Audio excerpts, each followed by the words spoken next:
अकबर बीरबल में आज की कहानी है 3 सवाल।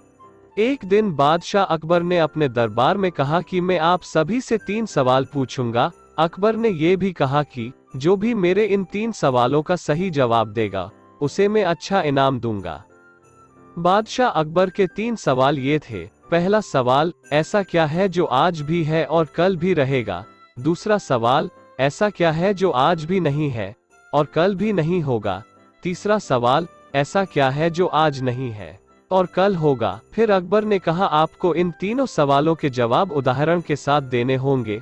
दरबार में से किसी को भी इन सवालों के जवाब नहीं पता थे। बहुत प्रयत्न करने के बावजूद भी किसी को इन सवालों के जवाब नहीं मिल रहे थे। तभी बीरबल ने बादशाह अकबर से कहा कि मैं आपके इन सवालों के जवाब देने के लिए तैयार हूँ। लेकिन बीरबल ने अकबर से कहा कि आपको इसके लिए मेरे साथ शहर में घूमना होगा। अकबर ने कहा, अच्छा ठीक है, मैं तुम्हारे साथ शहर घूमने के लिए तैयार हूँ। अकबर और बीरबल दोनों वेश बदलकर शहर में निकलते हैं। वो दोनों अब बाजार में पहुंच गए थे। तभी बीरबल अकबर से कहता है, चलो इस दुकान में चलते हैं। बीरबल ने दुकान में जाकर दुकानदार से बोला, हमने गरीब बच्चों को पढ़ाने के लिए कुछ किताबें खरीदकर वितरण करने का सोचा है। इसके लिए हमें 2000 रुपया चाहिए, तुम दे सकते हो। नौकर ने अपने मालिक से कहा कि इन्हें 2000 रुपए चाहिए। मालिक ने कहा, अच्छा ठीक है, मैं दे देता हूँ।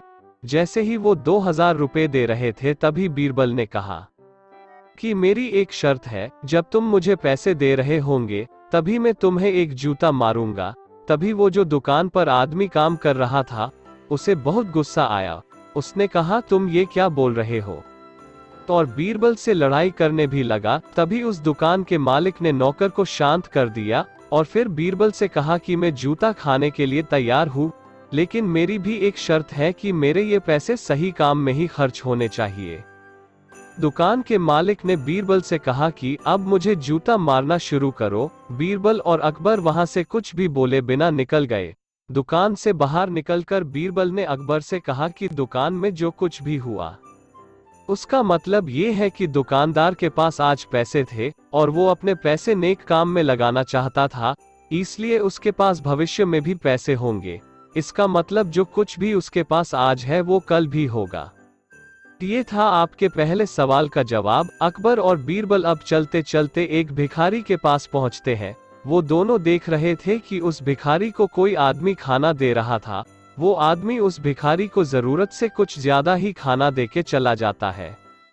ये देखते हुए बीरबल ने उस भिखारी से कहा कि थोड़ा हमें भी खिला दो। ऐसा सुनते ही वो भिखारी चिल्लाने लगा, भागो यहाँ से, ना जाने कहां कहां से लोग मांगने आ जाते हैं।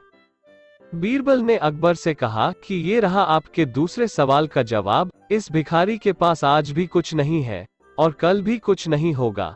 वो दोनों फिर आगे चलने लगे। उन दोनों ने देखा कि एक तपस्वी पेड़ के नीचे बैठा था और तपस्या कर रहा था। बीरबल ने उस तपस्वी के पास जाकर कुछ पैसे उसे दिए और कहा कि तुम ये ले लो। वो तपस्वी बोला, मुझे नहीं चाहिए क्योंकि ये पैसे मेरे नहीं है और इस तरह के बेईमानी के पैसे मुझे हजम नहीं होते हैं। तभी बीरबल ने अकबर से कहा कि ये रहा आपके तीसरे सवाल का जवाब। इस तपस्वी के पास आज पैसे नहीं है, लेकिन उसकी नीयत अच्छी है और वो बेईमानी के पैसे भी नहीं लेता है, तो उसके पास कल यानी कि आने वाले भविष्य में पैसे होंगे। बीरबल के इस 3 जवाब को सुनकर बादशाह अकबर बेहद खुश हो गए।